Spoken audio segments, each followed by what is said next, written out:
محمد رات روشی پڑھیں گے۔ اللہم صلی علی محمد وعلی آل محمد کما صلیت علی ابراہیم وعلی آل ابراہیم انک حمید مجید۔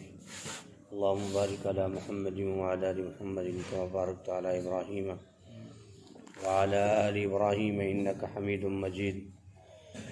یا رب صلی وسلم دائما ابدا علی حبیبک خیر الخلق کلہم۔ الحمد للہ الذی لم يتخذ ولدا ولم يكن له شریک فی الملک ولم يكن له ولی من الذل وکبرہ تکبیرا۔ حضور اقدس صلی اللہ علیہ وسلم نے ارشاد فرمایا، جو انسان حلال روزی سے شرماتا ہے اس کو خدا حرام میں مبتلا کرتا ہے۔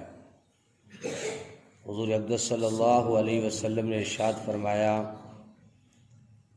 جو انسان حلال روزی سے شرماتا ہے اس کو خدا حرام میں مبتلا کرتا ہے۔ حضور اقدس صلی اللہ علیہ وسلم نے ارشاد فرمایا، جو انسان حلال روزی سے شرماتا ہے اس کو خدا حرام میں مبتلا کرتا ہے۔ دوسری حدیث مبارکہ ہے، حضور اقدس صلی اللہ علیہ وسلم نے ارشاد فرمایا، امانت دار سچ بولنے والا تاجر اگر قیامت کے دن پیغمبروں اور صدیقین اور شہیدوں کے ساتھ اٹھایا جائے گا۔ امام ترمذی نے اس روایت کو نقل کیا ہے۔ حضور صلی اللہ علیہ وسلم نے ارشاد فرمایا، امانت دار اور سچ بولنے والا تاجر قیامت کے دن پیغمبروں اور صدیقین اور شہیدوں کے ساتھ اٹھایا جائے گا۔ حضور اقدس صلی اللہ علیہ وسلم نے ارشاد فرمایا، امانت دار اور سچ بولنے والا تاجر قیامت کے دن پیغمبروں اور صدیقین اور شہیدوں کے ساتھ اٹھایا جائے گا۔ تو میرے محترم دوستوں اور بزرگوں، کس قدر سچے تاجر کے ساتھ حضور صلی اللہ علیہ وسلم کے اس فرمان میں خوشخبری ہے کہ سچا تاجر جو ہے، امانت دار اور سچ بولنے والا، اس کی کیا شان اور کیا عظمت ہے کہ کل قیامت کے دن اس کا حشر پیغمبروں اور صدیقین اور شہیدوں کے ساتھ جو ہے فرمایا ہوگا، اور ان کے ساتھ ان کو اٹھایا جائے گا۔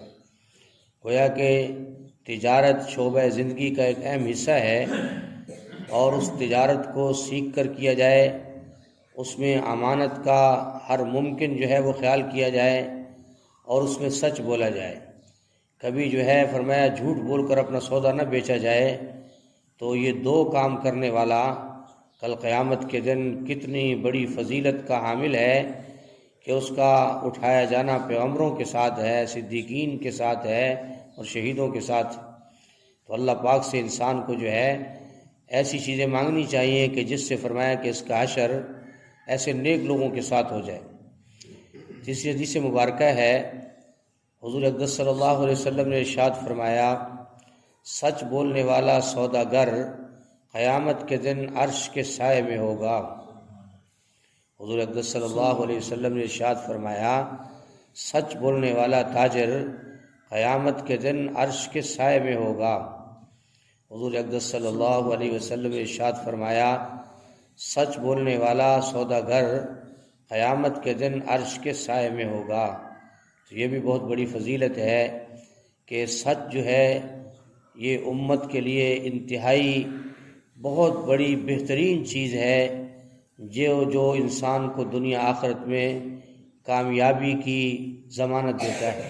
لیکن میرے محترم دوستوں اور بزرگوں، آج سچ کا فقدان ہے۔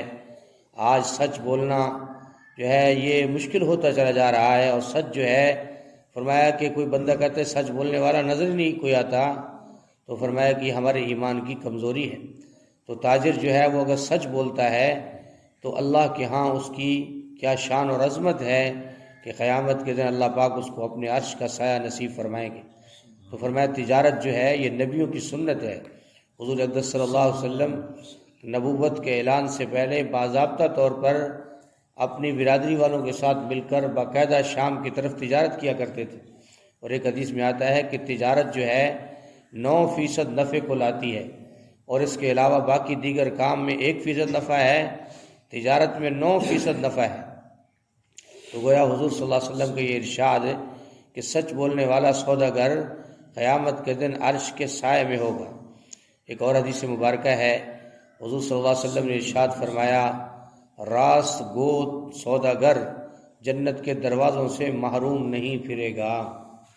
حضور صلی اللہ علیہ وسلم نے ارشاد فرمایا، راست گو یعنی ہمیشہ سچائی پہ قائم رہنے والا تاجر جنت کے دروازوں سے محروم نہیں پھرے گا، ان کے لیے اللہ جنت کے دروازے کھول دے گا۔ تو میرے محترم دوستوں اور بزرگوں، مسلمان کو چاہیے کہ تجارت کے اصول کو سیکھے۔ تجارت ایک وہ تجارت ہے جو یہود و نصارہ کی وضع کرتا ہے، ایک وہ تجارت ہے جو اللہ کے رسول صلی اللہ علیہ وسلم کی پسندیدہ ہے۔ اب جو آدمی چاہتا ہے کہ کل قیامت کے دن اللہ کے عرش کا سایہ نصیب ہو جائے، جنت کے دروازے سے محروم نہ ہو، اور جو چاہتا ہے کہ میرا حشر نبیوں کے ساتھ ہو اور ان کے ساتھ میں اٹھایا جاؤں، اسے چاہیے کہ وہ تجارت کے اصول کو سیکھے، سود اور تجارت دونوں میں فرق کرے اور تجارت کو صحیح معنوں میں کرے، تاکہ دنیا تو گزر جائے گی، آخرت میں اتنے بڑے انعامات کا مستحق بن سکے۔ اور یہ بھی فرمایا کہ جو آدمی تجارت کرتے ہوئے فرمایا ان اعمال کو سامنے رکھے گا، ان خوشخبریوں کو سامنے رکھے گا، وہ دنیا کے مال کی اس کے دل میں کوئی حیثیت نہیں ہوگی۔ حضرت عمر رضی اللہ تعالیٰ جو امیر المومنین بنائے گئے، وہ آپ جو ہے بازاروں کا چکر لگاتے اور آدمیوں سے پوچھتے تھے کہ تمہیں تجارت کے اصول آتے ہیں کہ نہیں آتے؟ فرمایا جس کو اصول نہیں آتے تھے ان کو کوڑے لگواتے کہ جاؤ پہلے تجارت کے اصول سیکھ کر آ۔ تو میرے محترم دوستوں اور بزرگوں، مسلمان جب ایمان لاتا ہے اللہ اور اس کے رسول پر، تو فرمایا اس کے ذمے ہے کہ یہ ہر عمل کو سیکھ کر کرے تاکہ دنیا آخرت میں خیر و برکت ہو۔ اللہ پاک ہم سب کو یہ جو حدیث مبارکہ ہم نے سنی ہے، اللہ ہمیں عمل کرنے کی توفیق نصیب فرمائے۔ الحمدللہ رب العالمین والعاقبۃ للمتقین والصلاۃ والسلام علی سید الانبیاء والمرسلین۔ اللہم انک عفو کریم تحب العفو فاعف عنا یا کریم۔ اللہم احسن عاقبتنا فی الامور کلها واجرنا من خزي الدنيا وعذاب الآخرة۔ اللهم اكفنا بما شئت، اللهم إنا نجعلك في نورهم ونعوذ بك من شرورهم۔ اللهم إني أسألك الهدى والتقى والعفاف والغنى، لا إله إلا أنت سبحانك إني كنت من الظالمين، وأفوض أمري إلى الله إن الله بصير بالعباد۔ اللهم أنت السلام ومنك السلام، تباركت ربنا وتعاليت يا ذا الجلال والإكرام۔ اللهم إنا على ذكرك وشكرك وحسن عبادتك۔ ربنا تقبل منا إنك أنت السميع العليم وتب علينا إنك أنت التواب الرحيم۔ صلى الله تعالى على خير خلقه محمد وآله وأصحابه وأهل بيته أجمعين برحمتك يا أرحم الراحمين۔